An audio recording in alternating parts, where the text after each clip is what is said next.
Bonjour à toutes, bonjour à tous et merci infiniment de nous retrouver aujourd'hui sur le plateau de Sagesse bouddhiste pour la première des deux émissions que nous consacrons à Shundo Aoyama Roshi, abbesse du temple de Muryoji à Nagano, au Japon. Cette femme, une des maîtres zen les plus éminents de son pays, a connu dès son plus jeune âge un destin exceptionnel. Outre l'éducation démoniale, elle partage aujourd'hui son temps entre ses différentes activités comme la calligraphie, l'art floral ou encore l'enseignement de la cérémonie du thé. Alors, quelle est sa personnalité? Qu'en est-il de son enfance et de ses années de formation à la fois à l'université et au monastère? C'est ce que je vous propose de découvrir sans plus attendre avec notre invité Jo Kaini. Jo Kaini, bonjour. Bonjour. Merci beaucoup d'être avec nous aujourd'hui. Alors, vous avez été ordonné en 1998. Vous avez étudié auprès de Joshin Sensei Baishu à la demeure sans limite jusqu'en 2010. Au Japon, vous êtes rendu au Aishi Senmon Nisodo, le monastère de formation des nonnes de l'école Soto, où vous avez fait 3 retraites de 3 mois. Vous y êtes retourné y vivre entre 2010 et 2013, et c'est là que vous avez reçu le sceau de la transmission d'Aoyama Roshi. En 2018, vous êtes devenue la nouvelle abbesse de la demeure sans limite. Et depuis 2018 également, avec l'aide de Akiko Muruyama, vous travaillez sur la traduction de certains livres d'Aoyama Roshi. Oui. Alors revenons sur le parcours de cette femme absolument exceptionnelle, en commençant bien évidemment par son enfance. Alors, Aoyama Roshi est née en 1933, près de Nagoya. Mais dès son plus jeune âge, à l'âge de 5 ans, elle a été confiée à sa tante qui avait un temple dans le Nagano, ce temple donc de Muryoji. Très vite, elle va être associée aux travaux extérieurs. Donc très vite, elle est dans la nature. Je pense que Muryoji est un temple où il n'y a pas beaucoup d'argent et on a besoin du jardin potager et pour pouvoir subvenir au quotidien. En parallèle à ça, elle est aussi... on commence à lui apprendre les sutras. Avant de savoir lire et écrire, apprendre les sutras par cœur du quotidien. Et puis elle va à l'école du village. Mais quand on lit son écrit dans Une vie de nonne zen, elle explique qu'elle ne reste pas jouer avec ses camarades, elle rentre vite au temple pour pouvoir aider aux diverses tâches qui lui seront attribuées. Donc déjà, s'ébauche une forme de vocation. Oui, et une forme aussi de discipline, je dirais aussi, puisqu'elle va faire passer en effet la vie du temple, et c'est puisqu'il y a sa tante et la disciple de sa tante, avant le jeu qu'elle pourrait avoir envie de faire avec ses camarades. Et est-ce que c'est une attitude qu'elle poursuit durant son adolescence? Tout à fait. Alors jusque-là, elle vit au temple, mais elle n'est pas ordonnée. Mais à l'âge de 16 ans, elle va être ordonnée et elle a le désir, elle part, elle retourne à Nagoya, mais là, au Nisodo, dans ce temple de formation. Alors là, c'est un peu...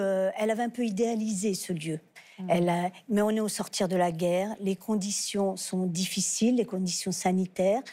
En plus, elle vivait avec 2 adultes. Maintenant, elle se trouve dans une communauté de jeunes nonnes et elle se rend compte que toutes les nonnes n'ont pas eu la même enfance. Donc, elle va commencer à se tourner vraiment vers le Bouddha parce qu'elle se rend compte que c'est là où elle peut avoir confiance vraiment. Alors, elle restera ensuite 11 ans à l'université bouddhique de Komazawa, mais elle restera en même temps vivre dans son temple. C'est vraiment important pour elle. Oui, elle vit à Tokyo, donc là, à nouveau, un grand changement. Elle va rencontrer des personnes très différentes. Elle va rester, donc, comme vous avez dit, pendant 11 ans, et elle vit dans un temple à Tokyo. Et dans ce temple, au temple de Muryoji et même au Nisodo, on apprend les arts bouddhiques, la cérémonie du thé, l'art floral, le chodo, la calligraphie. Mais là, je pense qu'elle va parfaire ces choses-là. Et qu'est-ce qu'elle fait après l'université alors? Elle rentre tard, 11 ans, elle est restée 11 ans universitaire. Elle rentre à Muryoji et au départ, elle va partager son temps puisqu'elle va prendre la suite Elle va devenir l'abbesse de Mulyoji et puis commencer à donner des cours au Nisodo. Quelques années plus tard, on lui demande de prendre la direction du Nisodo. Alors là, elle va vraiment partager son temps entre ces deux lieux. Elle écrit aussi des livres, elle a écrit beaucoup de livres. Et puis, elle est appelée beaucoup sur des conférences, elle est appelée pour donner des enseignements. Et elle va voyager parce qu'elle aime beaucoup voyager. Et elle va voyager aux États-Unis et en Europe. Alors, parlez-nous de cet épisode très important pour vous et aussi pour elle, on imagine, hein, votre rencontre. Comment ça s'est passé? Eh bien, à la fin, en 1999, Joshin Sensei Basho m'a envoyée au Nisodo parce que c'était un peu la même chose. Je vivais seule, on était deux nonnes et elle voulait que je passe un temps dans une sangha, dans une communauté de nonnes. Et là, c'est là où je l'ai rencontrée. Je n'avais aucune idée d'Aoyama Roshi, mais on s'est tout de suite... ça a été une rencontre, on s'est tout de suite bien comprise. C'est une forme de reconnaissance, peut-être oui, aussi. de la vie monastique, ce qui était proposé au Nisodo me parlait. Je ne parlais pas le japonais, mais j'ai tout de suite aimé, apprécié, et je me suis tout de suite mise dans le bain de ce lieu qui lui tient à cœur. Et donc, elle a commencé à m'apprendre des choses plus par l'expérience à travers le corps. Et donc, vous y êtes retournée plusieurs fois? En effet, j'ai fait 3 retraites de 3 mois avec des visas touristiques. Et puis, entre 2010 et 2013, là, je suis restée sur un long terme. Et là, j'ai vécu plus près d'elle. Et son exemple, vraiment, m'a beaucoup inspirée. Et on s'est rapprochés. Et en 2012, en effet, elle m'a donné la transmission. Alors, vous y êtes retourné plusieurs fois. Vous avez noué un lien très, très fort et authentique. Comment est-ce qu'il se manifeste encore aujourd'hui, ce lien? Alors, en effet, en 2015, j'ai organisé un voyage avec un groupe de pratiquants de la Demeure sans limite et elle nous a ouvert les portes du Nisodo. On a même fait une méditation dans la salle, dans le Sodo, donc qui est vraiment normalement consacré aux nonnes. Donc, et puis en 2018, elle est venue. Je pense que dès qu'on s'est rencontrés, elle avait envie de venir, mais comme elle est très patiente, elle a su attendre le moment. Et ça s'est produit. Donc elle est venue avec un groupe de nonnes et de pratiquants laïcs qui pratiquent avec elle. Et depuis, j'essaye d'aller en moyenne tous les 2 ans, passer un temps avec elle dans son temple de Mulyoji. Alors, elle a aussi elle peut nous servir d'exemple à travers l'activité encore très soutenue. Je crois qu'elle a 91 ans, c'est ça? Oui. Donc, encore aujourd'hui, elle accomplit différentes tâches au quotidien. Elle se rend au temple, elle transmet des enseignements. Qu'est-ce que vous pouvez nous dire sur une journée type aujourd'hui d'Aoyama Roshi? Eh bien, elle continue de partager son temps entre le Nisodo et Mulyoji. Bon, quand j'y suis allée en novembre 2022, j'ai passé 3 jours avec elle à Mulyoji. On a fait 2 jours entiers de cérémonie du thé. Et au Nisodo, je sais qu'elle continue à s'asseoir, à aller pour les temps de méditation intensive et puis à guider les nonnes. Maintenant, depuis 2 ans, elle a été nommée à un poste important. Elle est la première nonne à avoir eu ce poste et elle va donner des enseignements dans les 2 temples principaux de l'école Soto, Eiji et Sojiji. Il faut préciser aussi qu'elle a pris refuge dans le Bodhisattva de la maladie. Et ça, c'est quelque chose qu'elle n'hésite pas à revendiquer. C'est important pour elle. Hein. Donc, elle a 91 ans maintenant. Et à chaque fois qu'elle a été malade, elle a dit « je prends refuge dans le Bodhisattva de la maladie ». Alors, qu'est-ce que ça veut dire? Ça veut dire, oui, on enseigne... On enseigne les 4 nobles vérités, on enseigne la voie du Bouddha, les enseignements du Bouddha. Mais là, elle les enseigne. Maintenant, elle sait ce que c'est. Elle l'a vécu dans son corps, dans sa chair. Et elle se sent plus proche des personnes quand elle en parle. Et quand elle rencontre quelqu'un qui a vécu la maladie ou la vieillesse, eh bien, elle sait de ce dont on parle réellement, en réalité. Ce ne sont plus seulement une analyse ou une étude. Oui, c'est pas abstrait. C'est pas abstrait, c'est devenu très concret. Et elle utilise tout cela. Donc elle remercie, elle a la gratitude parce qu'elle peut être encore plus près des personnes et elle peut approfondir en elle les enseignements du Bouddha encore plus profondément. Alors vous dites, et cette expression m'a beaucoup marquée parce que je la trouve magnifique, vous dites d'elle sa disponibilité à la vie sous toutes ses formes, que c'est quelque chose qui vous interpelle vous. Qu'est-ce que vous entendez par là? Eh bien, pour elle, tout est Bouddha. Donc, pour parler ainsi, la nature, c'est Bouddha, les insectes sont Bouddha, la chaleur, le froid, tout est Bouddha. Alors, elle est dans l'acceptation. Et souvent, je me souviens combien de fois, nous, on allait se plaindre auprès d'elle en trouvant qu'une chose n'allait pas ou que quelqu'un n'était pas très gentil avec nous. Et elle, tout ce qu'elle faisait, c'était de rire, éclater de rire, parce qu'elle ne s'occupe pas de ses états d'âme, elle ne s'occupe pas, elle dit juste, chacun doit travailler et faire de son mieux dans le rôle que l'on a. Et vraiment, donc, elle est disponible à toutes les circonstances, tout ce qui peut lui arriver. Alors, avant qu'on se quitte, il y a un point que j'aimerais aussi qu'on évoque parce qu'il est vraiment important, surtout en ces temps un peu chahutés, c'est les rencontres interreligieuses. Et Aoyama Roshi y a fortement participé. Je pense notamment aux rencontres d'assises. Et vous-même, pas plus tard qu'hier, je crois, vous étiez avec des nonnes catholiques qu'elle vous avait présentées. Racontez-nous pourquoi c'est si important pour elle, ce dialogue interreligieux. En effet, elle a été appelée, après Vatican II, il y a des échanges Est-Ouest qui ont commencé entre l'Église catholique et le bouddhisme zen au Japon. Et les 2 premiers échanges, elle a participé. Elle est allée en Belgique et la seconde fois à Pradine. Et quand elle est revenue en 2018, elle nous a remis en lien. Et depuis, on se retrouve, on essaye 1 à 2 fois par an de se retrouver d'une façon très informelle pour des échanges. Oui, c'est important parce qu'elle pense vraiment que la paix va venir de ces échanges.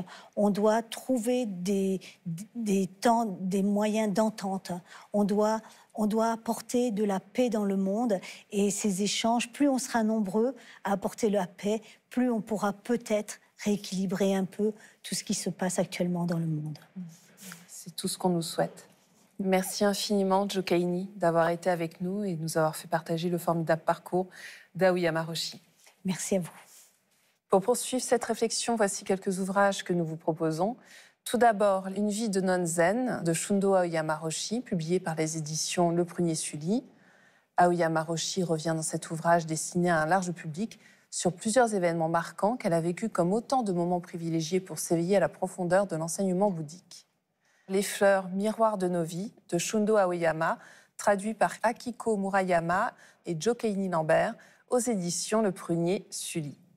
Contempler la beauté des fleurs au sein de la nature ou d'une composition florale et redécouvrir une profondeur et une richesse qui fait écho à nos propres vies, c'est ce que nous fait partager Shundo Aoyama Roshi dans cet ouvrage précieux qui nous initie à la voie des fleurs et à l'enseignement vivant du zen qui en est la source. Et enfin, Haïku du bout du monde de Hosai, avec des illustrations de Manda, publiées chez Synchronique Éditions.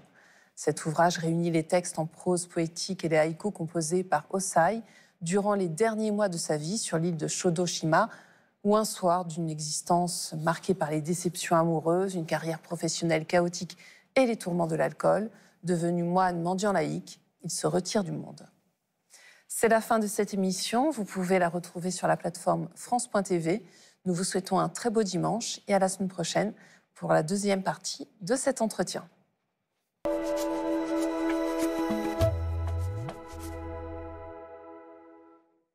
Bonjour à toutes, bonjour à tous. C'est avec un immense bonheur que nous nous retrouvons aujourd'hui sur le plateau de sagesse bouddhiste pour la seconde partie de l'émission que nous consacrons à Shundo Aoyama Roshi, abbesse du temple de Moryoji à Nagano, au Japon.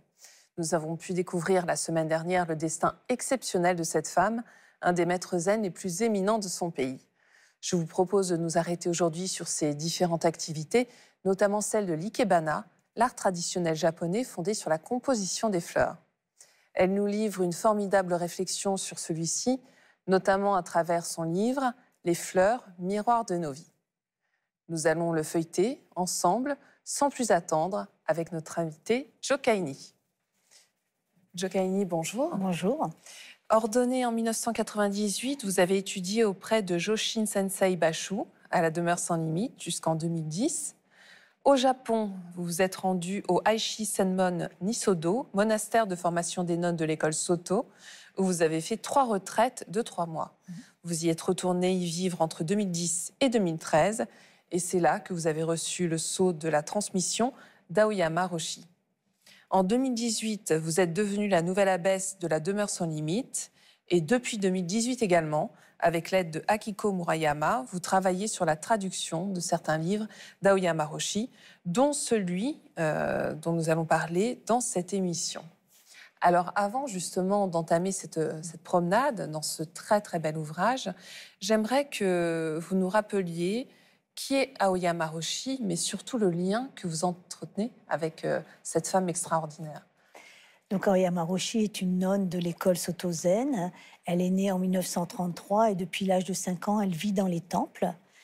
Elle est diplômée de l'université de Komazawa et elle partage son temps entre le Nisodo, dont elle est la directrice, et Muryoji, dont elle est l'abbesse. Je l'ai rencontrée en faisant une retraite, on appelle ça un ango, au Nisodo. Et j'en ai fait donc plusieurs. Et je suis retournée y vivre là, pendant 3 ans pour vivre auprès d'elle et recevoir de son expérience et de son éducation, je dirais, monastique. Alors racontez-nous l'histoire de ce livre que vous avez traduit. Comment ça s'est fait? Parce qu'on imagine que ce n'est pas toujours évident. Il y a peut-être eu d'ailleurs quelques obstacles. Oh, oui, c'était un petit peu compliqué quand même. Alors déjà, moi, je voulais trouver un éditeur avant de commencer la traduction. Et je me suis tournée vers Pierre Crépon, puisqu'il avait déjà, il avait déjà édité Une vie de nonne zen. Et en lui posant la question, il m'a dit que 20 ans auparavant, Aoyama Roshi lui avait demandé s'il ne voulait pas traduire ce livre. Donc il a accepté tout de suite.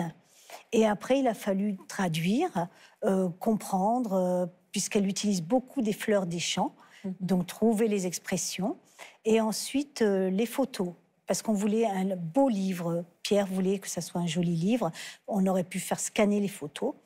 Mais du coup, je suis allée au Japon en 2022 et Aoyama Roshi m'a confié les photos. Et vous pouvez nous dire un mot sur la mise en page du livre également?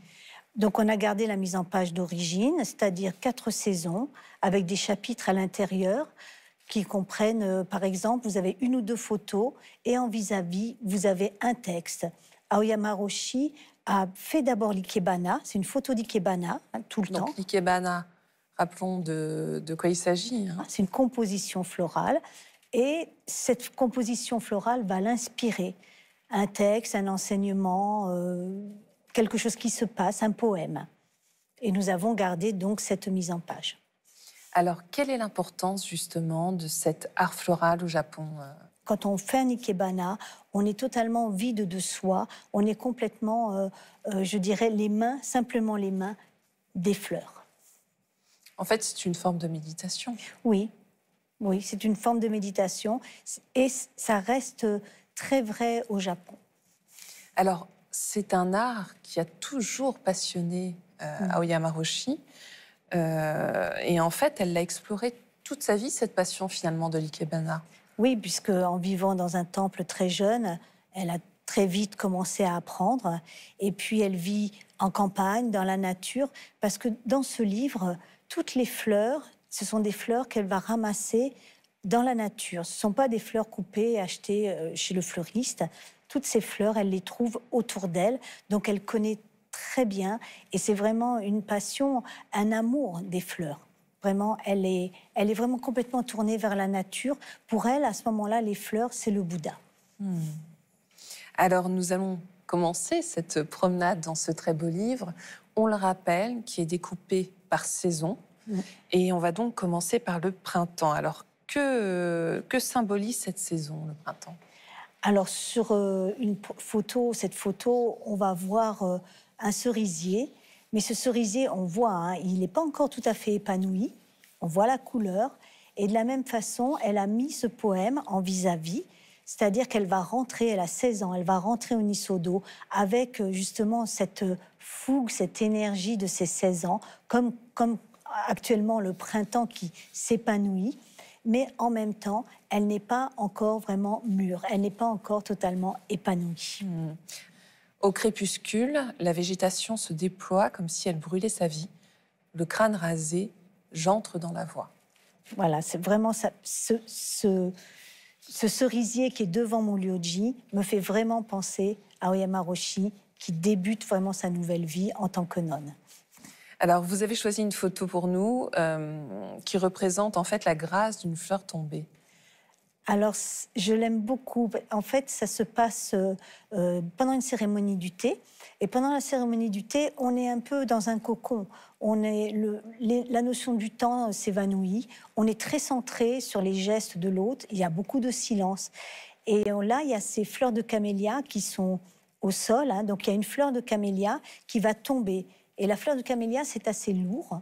Donc, elle va faire un bruit sec. Et c'est comme si un peu tout le monde revenait dans le temporel tout d'un coup. Et alors, pour conclure cette saison, on a de magnifiques personnages. Oui, alors sur cette photo, on voit l'encre est prête pour le calligraphe, le pinceau est là, et elle a mis cette érythrone, une fleur solitaire, avec le personnage. Et on voit tous ces objets qui ont l'air chacun de leur côté, mais en fait, ils se parlent, ils communiquent complètement. Si on regarde les couleurs, et en fait, le calligraphe, maintenant, il va être prêt. C'est là, tout est tranquille, paisible. Pour pouvoir faire la calligraphie, cela doit venir d'un cœur pur, d'un cœur vide. Alors, au printemps succède l'été, avec une petite maison. Qu'est-ce que cette petite maison ? Alors, c'est un chashitsu, c'est une petite maison de cérémonie du thé au fond du jardin. Et sur cette photo, elle a été prise donc au crépuscule, parce qu'il y a une cérémonie importante qui se fait qu'en été. L'été au Japon, c'est difficile, il fait chaud, mais il fait aussi, le taux d'humidité est très important. Et à ce moment-là, tout s'apaise un peu, la nuit n'est pas encore tombée, voilà, on est entre deux, et on sent quelque chose de ouf. Et là, on peut se poser et on va pouvoir faire cette cérémonie du thé dans la paix. Et d'ailleurs, c'est peut-être ce qu'elle nous dit à travers le poème qui accompagne la photo. Assise seule, le chant cristallin de l'eau du Shui Kinkutsu traverse le silence de la nuit. Tout à fait. C'est juste le bassin, l'eau qui coule doucement, et ça apaise et ça amène un peu de fraîcheur pour ces journées si chaudes. Alors passons à l'automne, Jogaini, avec un ginkgo qui commence à perdre ses feuilles. Dans ce poème-là, ce dont elle parle, c'est qu'elle va rentrer dans la forêt du Dharma. Et quand on rentre en automne, voilà, c'est une nouvelle saison, il y a un changement, et on ne sait pas où cela va nous mener. C'est toujours l'inconnu. Elle rentre dans la forêt du Dharma comme dans l'inconnu, et en même temps, elle a complètement confiance, elle y va vraiment de tout son cœur. Alors, en conclusion de ce chapitre consacré à l'automne, on a cette magnifique photo qui s'intitule « Mourir en flamboyant ». Ah oui, toutes les fleurs ont brûlé, il a gelé, et elle va trouver ses kakis par terre. Et on voit cette couleur avec aussi la lumière qui est toute orange. Et ce qu'elle dit, c'est qu'elle espère vivre la fin de sa vie d'une façon aussi flamboyante, en étant complètement présente.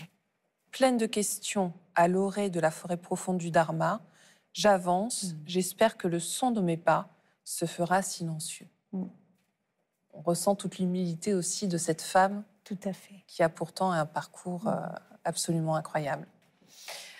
Alors, terminons avec l'hiver. Pourquoi vous avez choisi cette photo pour montrer l'arrivée de l'hiver? Alors, elle est en noir et blanc. C'est l'hiver, en noir et blanc.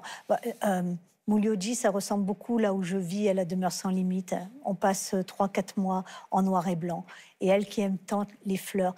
Et je pense qu'il y a un poème qui va avec cette photo, qui dit que les arbres dénudés s'élèvent vers le ciel, silencieusement.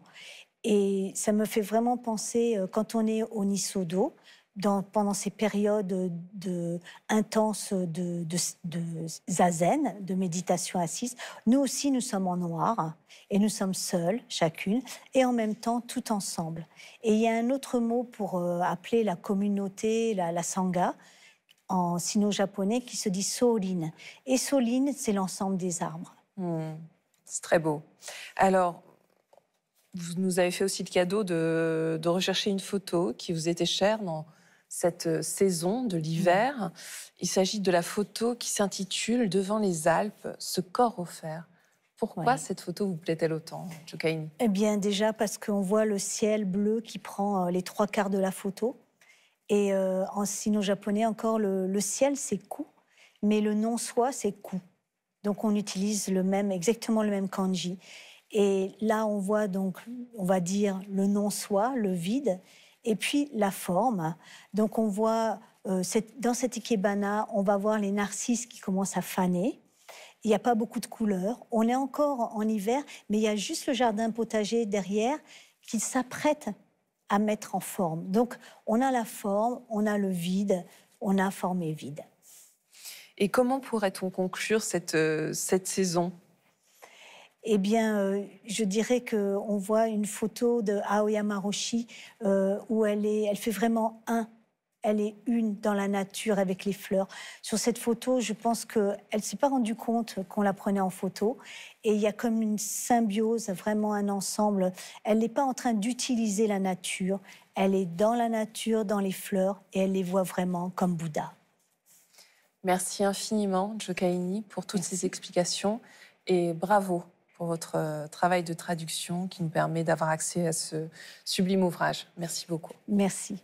Pour aller plus loin, voici quelques ouvrages que nous vous proposons, avec tout d'abord le livre qui nous a servi de support pour cette émission, Les fleurs miroirs de nos vies, de Shundo Aoyama, traduit par Akiko Murayama et Jokaini Lambert, aux éditions Le Prunier Sully. Comme nous l'avons vu, l'ouvrage se compose de 60 textes rythmés par les saisons, qui s'enchevêtrent avec les enseignements et les poèmes des maîtres de l'art des fleurs et de l'art, du thé. L'auteur s'appuie sur son expérience d'une vie proche de la nature, sensible à la beauté et à l'impermanence des choses. Jardin zen japonais de Yoko Kawakuchi, avec des photos d'Alex Ramsey chez Synchronique Éditions.